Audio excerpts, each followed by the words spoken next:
السلام علیکم. محمد رضا صدیق اپنے پروگرام پولیٹیکل ڈائریز کے ساتھ حاضر خدمت ہے. مارچ ختم ہونے کو قریب، یعنی آدھا مہینہ مارچ کا گزر چکا ہے، اور چیزیں کیا رخ لے رہی ہیں وہ آپ کے سامنے. دہشت گردی کے حالات آپ کے سامنے ہیں ملک میں، جو آپ سمجھ سکتے ہیں. پیٹرولیم ڈیولپمنٹ لیوی، یعنی پیٹرول سستا ہونے کی بجائے مہنگا ہو کے، یعنی عوام کے ساتھ ظلم کیا ہو رہا ہے کوئی نہیں پوچھنے والا. ایون عدالتیں بھی، یعنی میں نے عدالتوں میں بڑی لمبی جنگ لڑ رہا ہوں اس کے حوالے سے. اور عمران خان کی ملاقاتوں میں پریشانی پڑ گئی، یعنی ملاقاتیں پہلے نہیں ہیں، اب سپرنٹینڈنٹ جیل، اصل میں سپرنٹینڈنٹ جیل تھوڑا جو پیچھے بیٹھے ہوئے لوگ وہ کیا چاہتے ہیں کہ لارجر بینچ بنا دیا جائے، اس پہ گفتگو ہوگی. پہلے میں آپ کے سامنے جو پیٹرولیم ڈیولپمنٹ لیوی کے حوالے سے میرے پاس ڈیٹا جو آیا ہوا ہے، 8 ماہ میں 718 ارب روپے لے لیے عوام سے. پیٹرول کی قیمت کتنی ہے، اس کے اوپر ٹیکسز، یعنی جو سیلز ٹیکس یا باقی چیزیں وہ علیحدہ ہیں. صرف پیٹرولیم ڈیولپمنٹ لیوی، اور پیٹرولیم ڈیولپمنٹ لیوی یہ ڈیولپمنٹ کے کانٹیکس میں آنا ہے، اور کہاں خرچ کیا کسی کو کوئی پتہ نہیں ہے. میں پوچھتا رہتا ہوں، میں ڈیٹا مانگتا رہتا ہوں کہ آئیں ڈیٹا لیں. یعنی اگر عدالتیں ہماری آزاد اور خود مختار ہوں اور یہ کام کریں، یہ چھوڑ دیں ان باتوں کو، حکومت وقت کو بچانا اور آنا، تو یہ اگر قوم کے لیے کام کرے تو پوچھیں نا، جواب لیں ان سے یہ سارا. اور اب اگر 30 جون تک جو ہے نا، یہ لیوی کی مد میں 1140 ارب روپے ملنے کی توقع ہے، اور یہ خرچ کہاں ہو رہی ہے؟ سوال بڑا واضح ہے. اتنی بڑی رقم آپ لے کر جا رہے ہیں، عوام کو سہولیات کیا دے رہے ہیں؟ یعنی یہ کہیں جی سڑکیں بنانے کے کام نہیں آنی.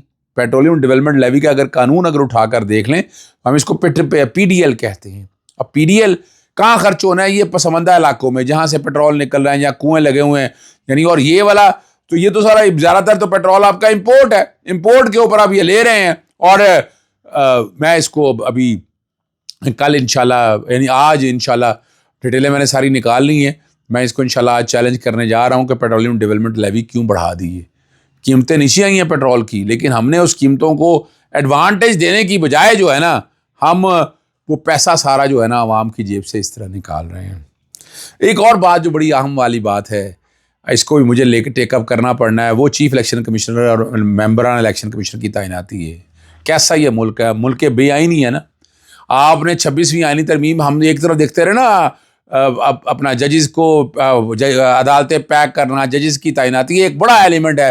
تایات یا تا قیامت کچھ بھی کہیں، الیکشن کمیشن وہی رہے گا. جنوری سے ریٹائرمنٹ ہوگی ہوئی ہے، لیکن ابھی تک بیٹھے ہیں کہ جب تک نیا الیکشن کمیشن تعیناتی ہوگا یہ بیٹھے رہیں گے. اور نئے کے پروسیس میں ابھی تک خط و کتابت لکھی ہے. پاکستان تحریک انصاف کی طرف سے دیکھیں کیا پازیٹیو سٹیپ لیا ہے. انہیں آنا چاہیے سامنے، کھل کے آنا چاہیے. یعنی اس طرح نہیں چلے گا یہ کام، خاموشی بیٹھ کے نہیں معاملات چلیں گے. آپ صرف خط و کتابت لکھ دی، اس کے بعد عدالتوں میں آئیں. کیوں بیٹھے ہوئے ہیں آپ؟ یعنی یہ میں پبلک انٹرسٹ میں لے کے جاؤں پھر باتیں بڑی اڑتی ہیں. پھر یہاں لاہور ہائی کورٹ کے اندر، میں جو کہ لاہور میں زیادہ تر ہوتا ہوں، میں لاہور ہائی کورٹ میں لے کے جاتا ہوں. لاہور ہائی کورٹ میں آئینی کوٹیں ہی نہیں بنی ہوئی، یعنی آئینی بینچز ہی نہیں بنے ہوئے، آئینی بینچز نہیں بنے ہوئے یہاں. اور وہاں اور وہ چند ججز کے سامنے لگا دیتے ہیں. لاہور ہائی کورٹ کے چیف جسٹس صاحبہ جو کیسز ہیں وہ میرے مخصوص ججوں کے پاس کیس لگتے ہیں، اور یہ حقائق پر مبنی ہیں. یعنی میرا نہیں، میں یہ کوئی بینیفٹ نہیں لینے کی باتیں کرتا. میں نے کون سا کوئی ذاتی بینیفٹ لینا ہے؟ یہاں جو کیسز کی فکسیشن ہوتی ہے، جو بینچز کے پاس کیس جاتا ہے، وہ منہ نہ ہی کھلوائیں. کس کے لوگوں کو کیا ایڈوانٹیج ہے، کن چیمبرز کو کیا فائدے ہیں، یہ سارا کچھ ہو رہا ہے. میں میری عمر گزر گئی ہے ان ساری چیزوں کو چھیڑتے ہوئے. اور یہ جو خط لکھا تھا اپوزیشن لیڈر کا، جو خط ہے اب چیف الیکشن کمیشن، ممبران الیکشن کمیشن کا، وزارت قانونی امور کو بھجوا دیا، پارلیمانی امور کو. اب وزارت پارلیمان نے رہنمائی کے لیے وزیر اعظم کو خط لکھ دیا، اور اپوزیشن لیڈر کی نامزدگی وزیر اعظم سے رجوع کرنا پڑے گا. یعنی آپ بنیادی طور پر تو وجہ یہ ہے، یہ پروسیس شروع کریں گے، وزیر اعظم کو بھیجیں گے جناب یہ آئین ہے، یہ ساری چیزوں کو سامنے رکھتے آئیں. نہیں آتے تو کوٹوں کے اندر آئیں. چیف اور ہونا نہیں ہے، فائدہ لے رہے ہیں، تنخواہیں لے رہے ہیں. اب چلے ان کے مقدر، آخر خدمات جب انسان دیتا ہے، جب سروسز دیتا ہے، تو ان کے حالات کے سامنے سے حوالے سے بات تو بڑی واضح آتی ہے. ملک میں بڑھتی ہوئی دہشت گردی کی لہر جو ہے نا، حکومتی پارٹی کی ترجیحات کیا ہے.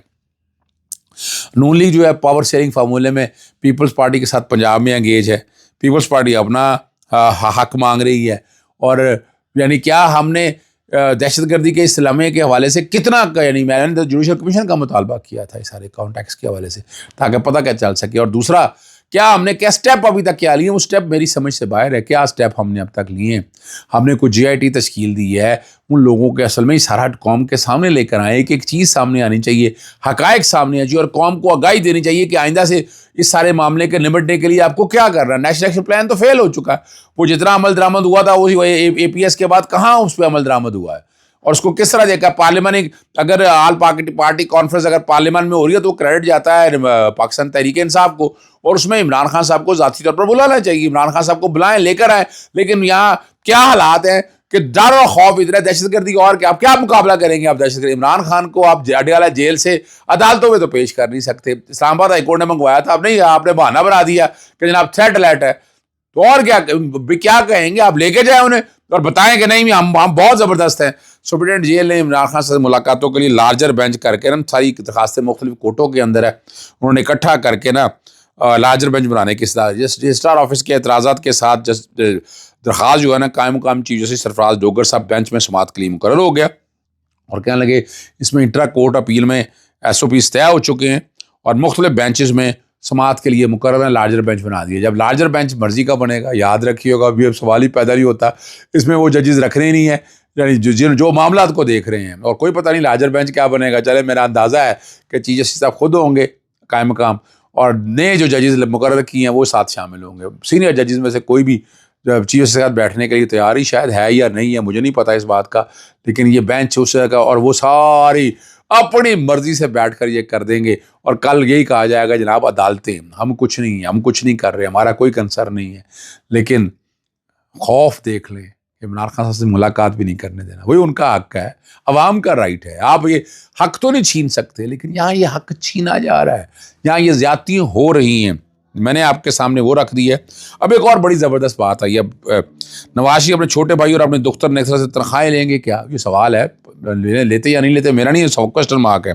تاریخی ورثے کی بحالی اور تحفظ کے لیے Lahore authority for heritage revival کے قیام کا فیصلہ کیا گیا. اسٹیئرنگ کمیٹی کے پیٹرن چیف جو ہے صدر مسلم لیگ نون، یعنی اندازہ لگائے 2 دفعہ ملک کا وزیر اعظم اب ہیریٹیج بحالی پہ رہے گا.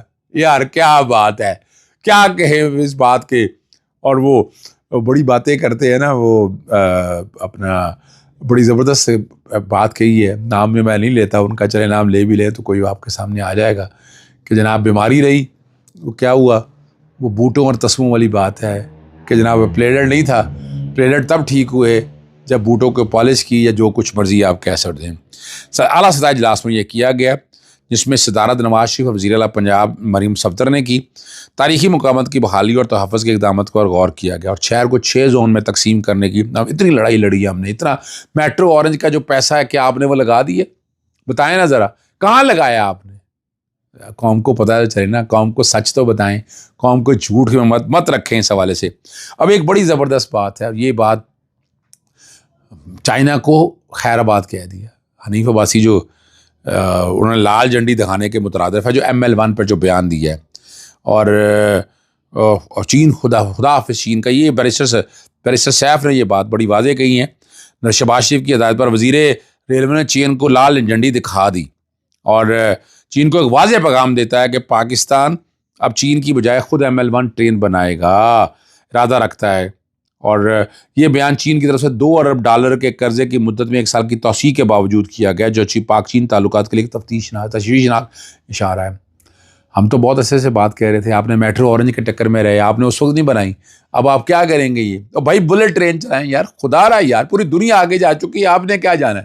اور یہ چائنا کے بغیر مشکل تھا. 1 بیلٹ 1 رول میں چائنا تو آپ نے رول بیک کر دیا. چائنا کے بھی سوال میں اٹھاتا ہوں، بتائیں نا ذرا، آ کر بتائیں سی پیک میں، اور اس پہ آئیں ڈبیٹ کریں اس میں کہ چائنا بیک پہ کیوں چلا گیا، کیا وجہ ہے کہ یہ حالات یہاں تک آ چکے ہیں. ٹھیک ہے نا جی. اور یہ کیسے ہونا ہے، کیسے چیزیں بہتر ہوں گی.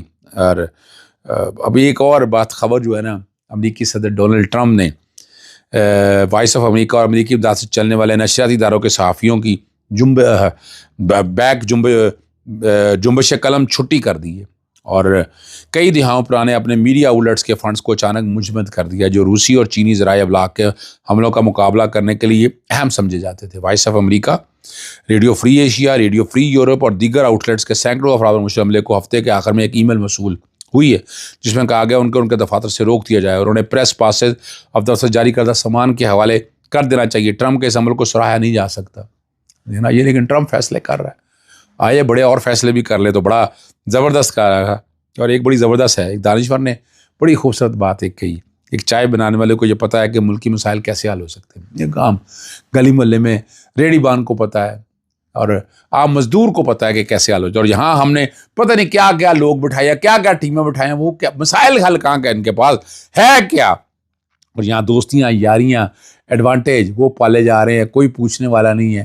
کرپشن اتنی ہو رہی ہے, لوٹ مار اتنی ہو رہی ہے, یعنی بتائیں تو صحیح نا جو پاکستان کرپشن میں کہاں پر ہے اور کتنے کرپشن کے بڑے بڑے کیسز پکڑے ہیں. صرف عمران خان کا وہی آپ کو گھڑی نظر آئی, وہی توشہ خانہ نظر آیا, یہ کوئی کرپشن کے کیسز ہیں. باقی آپ اندازہ لگا لیں. اور سیاسی جرنی کس حد تک ہو رہی ہے کہ فرح شہزادی کی غوثیہ بلڈر کے نام سے جو ہاؤسنگ سوسائٹی ہے اس کو بند کر دیا. یعنی اندازہ لگائیں اس حد تک, اور اسٹے ہوئے ہیں لیکن کوئی پوچھنے والا نہیں ہے ان لوگوں کو. اور نیب پولیٹیکل انجینئرنگ پہ یہ سارا کچھ کام کرتی پھر رہی ہے. اجازت چاہتا ہوں. السلام علیکم, اللہ حافظ. پاکستان زندہ باد.